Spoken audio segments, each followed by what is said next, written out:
Hi everyone, I'm Rebecca Keppel for Therm O Web on the Therm O Web YouTube channel today, and I wanted to show you a couple of summer party invites that are really easy to mass produce. You're going to use the Therm O Web Gina K Designs line, which includes lots of different matching items. So we have the Gina K inks and cardstocks. I also have her Foilmates and foil colors, along with the ribbon and the Gina K Designs dies. So we're going to use tone on tone for all these different products. The first thing I'm going to do is cut the Gina K white cardstock. It's 120 pounds, so it's great for card bases. And I'm going to cut this 8.5 by 11 sheet in half so that it is 4 1/4 by 11. The next thing I'm going to do is score that long sheet at the half point. So I'm going to score it at 5.5 and fold it over. And you can just even see in the video how thick this cardstock is. It's super smooth and it's got a great weight to it. The next thing I'm going to do is use the smallest rectangle double-stitched Gina K rectangle die, and I'm going to run it through with several colors of the Island Dream cardstock. It's got some green, pink, a really pretty turquoise, and purple. So I'm just going to cut out a couple of those small rectangles. Next, I'm going to take the Foilmates and the Fancy Foils from the Gina K Therm O Web line.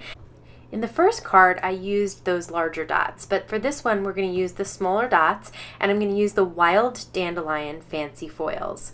So I'm heating up my laminator for a good 10 to 15 minutes, and then I'm going to layer the fancy foil over the Foilmate. I'm going to put a piece of thin cardstock behind it. That's going to make sure that the pressure is even all over the Foilmate. I'm going to run it through my laminator, and once it comes out, I'm going to lift off that piece of foil, and you're going to see that the foil color has adhered to the toner dots on the Foilmate.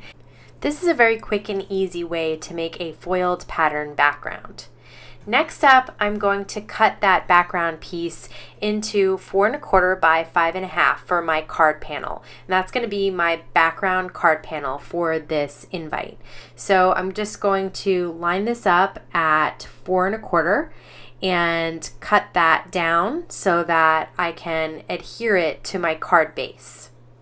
Next, I'm going to do a little bit of stamping. So you can see that in my first card, I had the rectangles in a horizontal strip. This time, I have some stamps that I need to have my rectangles be vertical. So I'm going to have a side open card.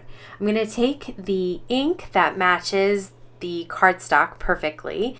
So for this first panel, I have the Passionate Pink ink stamped onto the Passionate Pink cardstock.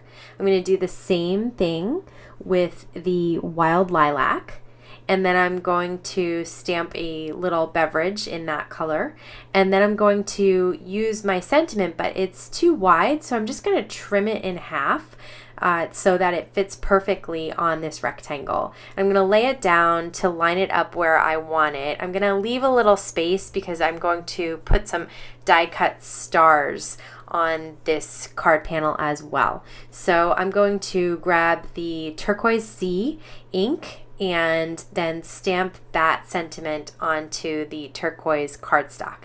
And I really love that you can get these tone on tone effects by using this line. Everything matches perfectly. The next step is to ink up the Foilmate card background. I didn't do this in the first card, but I think it really adds a touch of fun to the card background. The really cool thing about this technique is that the foil acts as a resist. So I'm using the Wild Dandelion ink, which perfectly matches the Wild Dandelion foil color, but you'll see when we're done inking it all up that you can still see those foil dots because the foil resists the ink. I'm also going to grab a little bit of the Sweet Mango ink, which is a little orange, and I love the way this looks kind of like a sunset. And I'm just blending it and bringing in color from off the edge. Next, I'm going to take the Gina K sheer white ribbon, and I'm going to ink it up with the same ink blending tool that I used when I was inking the card background. Now you could go direct from the ink pad to the ribbon. I find that that gets it very, very wet, and it takes a long time to dry. So I'm going to use my ink blending tool instead. And you could see right there that those foil dots did resist the ink, and so they're still super, super shiny and really pretty. I'm going to tie a simple knot with my inked ribbon, which perfectly matches my inked background now. And I'm going to cut off the ends to make some little tails. So I'm going to fold the ribbon in half and cut that half ribbon over, and it will make those cute little tails. And I'm going to do the same thing on the other side. I'd already cut the tails, but I wanted the knot to have shorter ends so that it's not too distracting from our little panels there. Now I'm going to use the Therm O Web Memory Runner XL to put the left hand stamped image down. I'm going to use the same tape runner adhesive to put the right hand stamped image down, and then I'm going to place my middle stamped image, which is my sentiment. Next, I'm going to adhere my die cut stars. These are little stars that come in the Gina K rectangle set.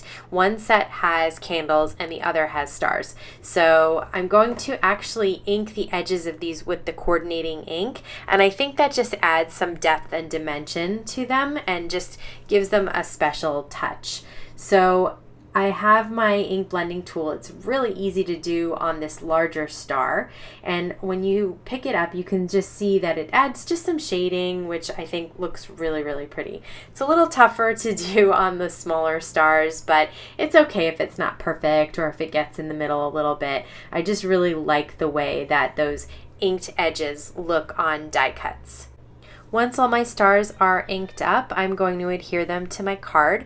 And to do that, I'm going to use the Therm O Web Zots. These are the bling Zots, so they're super, super tiny, and they're perfect for adhering tiny little die cuts. They're super forgiving at first, too. You can move them around a little bit, but once you press them down and let them kind of sit overnight, they adhere very, very well and are not going anywhere.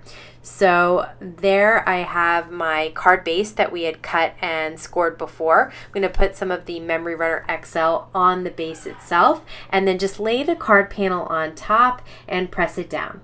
And that is my card, which is a perfect little invitation to a summer gathering, which would be really easy to mass produce. You could even get the kids involved in doing the stamping, and so much fun with the foiled backgrounds. Everything in the Gina K Therm O Web line coordinates and matches perfectly, so it's really easy to create these tone-on-tone effects. I hope you'll give them a try, and I want to thank you so much for stopping by today. See you next time.